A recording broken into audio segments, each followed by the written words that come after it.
So you can see this one looks a little bit different, right? We have a 2xy plus y. A lot of times we're doing system of equations, we have an x and we have a y or an a and a b. We keep things simple.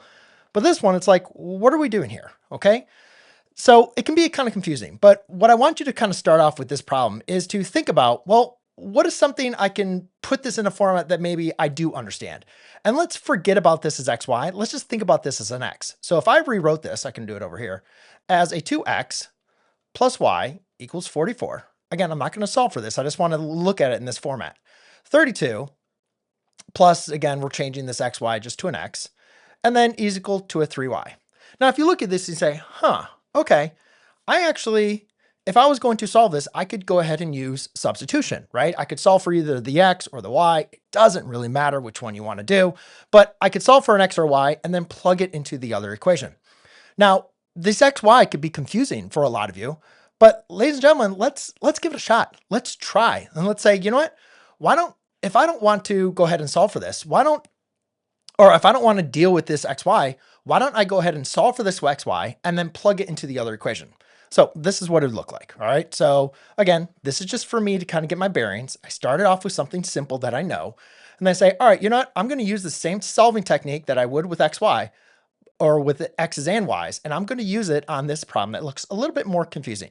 So the first thing I do if I was going to do substitution is I'm going to solve for this xy, right? Because when doing substitution, right, you're supposed to get one equation, and that one equation you're supposed to solve for one variable. So I don't want to solve for y here because then I'm still going to have two variables. I want to solve for this xy. So what I'll do here is add an xy to both sides. And then you're supposed to also subtract a 3y to both sides, but I kind of ran out of space, so that's okay. But now I get, all right, xy, I'm going to flip it around. Xy equals a 32 minus a 3y. Okay, so now, just like we do in substitution, xy is equal to 32 minus 3y. I can replace this xy with a 32 minus 3y. Let's go ahead and see what that's going to look like. So when I go ahead and do that, I plug in a 2, and I'm just going to use red so we can just verify this is exactly what I'm doing. Replacing xy with a 32 minus a 3y. All right, and then I still have a plus y is equal, plus y, that looks like an F, equals to a 44. Now what I want you to see here, guys, is I have one equation with one variable. I can do that. I can use my solving techniques to solve for that. I don't need to worry about this xy and how confusing that is. All right, so let's go ahead and get rid of these parentheses by applying the distributive property. So 2 times 32 is 64. 2 times negative 3 is going to be a negative 6y plus y equals a 44.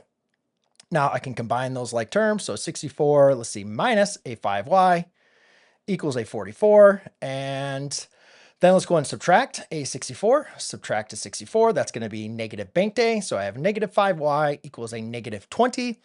Divide by negative 5, divide by negative 5, and I get a y is equal to a positive 4. Okay, so that's good. Now we got a variable y.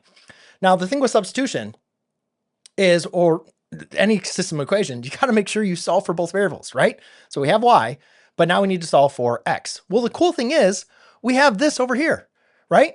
So if I have this equation for xy, if I just plug in the value of y, the only thing left I'm going to have is going to be an x. That's important.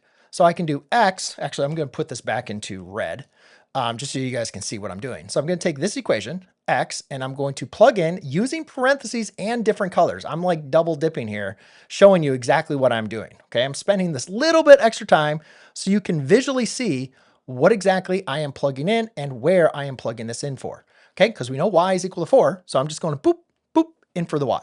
All right, now let's go and simplify this. So I can rewrite this as a 4x. It just looks a little cleaner. 32 minus 12 is, again, going to be a 20, and then divide by 4, x is going to equal to a 5. And there you go, ladies and gentlemen. That is going to be your solution of the equations. Again, it looked confusing at the beginning, but if you just start simple, it's really not that bad.